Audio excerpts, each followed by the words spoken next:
Assalamualaikum warahmatullahi wabarakatuh. Hai anak-anak bunda yang soli dan soliha, apa kabarnya nak? Semoga semuanya dalam keadaan sehat ya. Baiklah anak-anak bunda, kegiatan kita hari ini kalian membaca dan mendengarkan penjelasan teks eksplanasi secara singkat. Karena materi ini sudah pernah kita pelajari sebelumnya. Kemudian yang kedua, kalian membaca petunjuk pengerjaan tugas dengan teliti. Dilanjutkan dengan mengerjakan dan mengumpulkan tugas tepat waktu. Bunda akan menjelaskan secara singkat apa itu teks eksplanasi. Seperti namanya, eksplanasi atau lebih dikenal dengan penjelasan, yaitu merupakan sebuah teks yang berisi penjelasan atau sebuah kejadian atau fenomena yang berkaitan dengan alam, sosial, ilmiah, dan budaya. Contohnya adalah dari fenomena yang dibahas di dalam teks eksplanasi itu berupa bencana alam seperti banjir, tanah longsor, gempa bumi, dan lain sebagainya. Sementara contoh lain dari kejadian tersebut yaitu kejadian sosial bisa berupa pengangguran, kesehatan, dan lain-lain. Maka secara singkat kita sebutkan teks eksplanasi itu menjelaskan tentang hubungan sebab akibat dari suatu peristiwa, yakni mengenai mengapa dan bagaimana hal itu bisa terjadi. Lantas, sulitkah kita untuk membedakan mana teks eksplanasi dan mana yang bukan?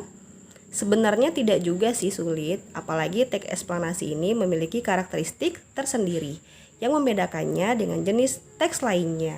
Sekarang kita perhatikan ciri-ciri teks eksplanasi. Seperti yang sudah Bunda jelaskan, ciri-ciri dari teks eksplanasi itu adalah yang pertama, teks eksplanasi itu terdiri dari 3 unsur yang meliputi sebuah pernyataan umum, sebab akibat, dan interpretasi atau lebih dikenal dengan kesimpulan. Yang kedua, informasi yang ada di dalam teks eksplanasi itu harus berisi berdasarkan fakta yang terjadi. Yang ketiga, informasi yang ada di dalam teks eksplanasi tersebut memiliki sifat yang objektif. Yang keempat, teks eksplanasi membahas sebuah peristiwa. Dan yang kelima, teks eksplanasi merupakan jenis teks yang bersifat informatif atau lebih dikenal dengan informasi. Sekarang kita harus tahu nih, kira-kira unsur-unsurnya dari teks eksplanasi itu apa saja sih? Silahkan simak baik-baik. Nah, ini dia anak-anak bunda yang solih dan soliha. Struktur dari teks eksplanasi itu, yang pertama itu berupa pernyataan umum atau lebih dikenal dengan gagasan utama dari sebuah teks tersebut, yang berisi pernyataan umum mengenai atau tentang topik yang akan dijelaskan pada proses terjadinya atau proses keberadaannya. Kemudian yang kedua itu adalah urutan sebab akibatnya. Itu berisi tentang penjelasan mengenai proses terjadinya fenomena tersebut yang disajikan secara urut atau bertahap dari yang paling awal sampai yang paling akhir. Kemudian yang ketiga, interpretasi atau berisi kesimpulan dari topik yang telah dijelaskan di atas. Baiklah anak-anak bunda, itulah tadi sudah bunda jelaskan secara singkat tentang teks eksplanasi dari pengertian, ciri-ciri, dan unsur-unsur yang ada dalam teks eksplanasi. Nah, anak-anak bunda, untuk hari ini kalian ada tugas bahasa Indonesia. Catatannya adalah tugas ini masuk ke dalam nilai keterampilan PAS atau penilaian akhir semester.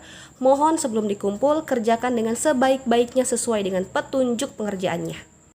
Nah, baiklah anak-anak bunda yang solih dan soliha, ini dia petunjuk pengerjaan tugas yang harus kalian kerjakan. Silakan simak baik-baik penjelasan bunda ya. Yang pertama, silakan kalian siapkan buku tulis tematik dan kerjakan tugas berikut di buku tulis tematik atau boleh di print juga. Yang kedua, baca langkah-langkahnya dengan benar. Tugasnya adalah kalian diminta untuk mengamati sebuah gambar terlebih dahulu. Kemudian setelah diamati, kalian diminta untuk mengembangkan teks eksplanasi dari sebuah gambar yang telah kalian amati sehingga menjadi sebuah teks yang utuh dan terdapat paragraf-paragraf. Kemudian di dalam teks dan paragrafnya itu harus ada unsur-unsur teks eksplanasinya, yaitu ada pernyataan umumnya, urutan sebab akibatnya, dan kesimpulannya. Dan yang keempat adalah tulis teks eksplanasi yang kalian buat sendiri di buku tulis tematik. Minimal satu paragraf itu ada 4 baris. Perhatikan juga titik dan koma serta huruf kapitalnya. Paham ya anak-anak Bunda? Sebelum bertanya, silakan baca baik-baik petunjuk pengerjaannya. Langkah pertama, nih perhatiin baik-baik. Langkah pertama, kalian diminta untuk mengamati gambar di bawah ini. Nah, perhatikan ya. Di situ di layar device kalian masing-masing ada sebuah gambar. Judulnya itu adalah mengapa harus mati lampu. Ingat, ada kata-kata mengapa, berarti ini adalah suatu gambar yang mengilustrasikan sebuah teks eksplanasi ya.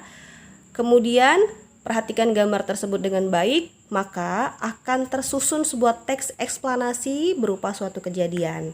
Di situ ada pembangkit listrik, kemudian ada jaringan transmisi, kemudian di situ ada gardu, ada kabel-kabel distribusinya, kemudian ada sebuah gedung atau pelanggan dari PLN tersebut. Kemudian kalian bisa perhatikan tulisan-tulisan yang berwarna merah, yaitu gangguan tuh. Ada gangguan dari petir, ada gangguan dari pepohonan, ada gangguan dari pekerjaan sumber lain, ada gangguan dari penggalian atau gangguan dari hewan-hewan. Nah, itu kalau kalian bisa mengarangnya dengan baik, insya Allah menjadi sebuah teks eksplanasi.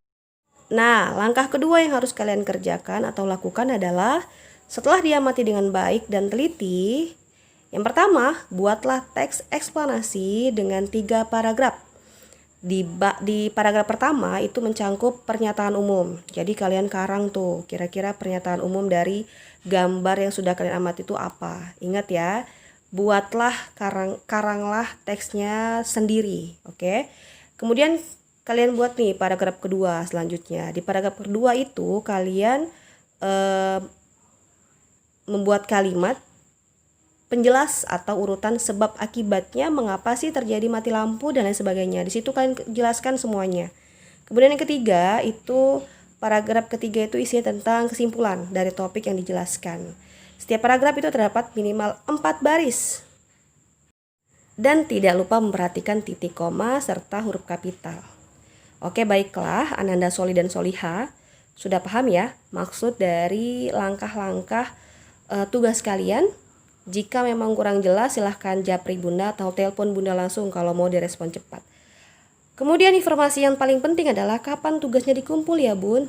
Tuh, perhatikan informasinya. Tugasnya dikumpul hari ini juga pukul 9 malam. Kenapa Bunda meminta untuk mengumpulkannya pada hari ini juga? Agar kalian fokus dan tidak terlupa dengan tugas kalian. Baiklah anak-anak Bunda yang soli dan soliha, sekian penjelasan dari Bunda, penjelasan dari materi secara singkat, kemudian penjelasan dari petunjuk pengerjaan tugas kalian, langkah-langkahnya juga. Semoga kalian paham. Bunda ulangi, jika kalian memang belum paham, japri Bunda atau telepon Bunda. Terima kasih atas perhatiannya.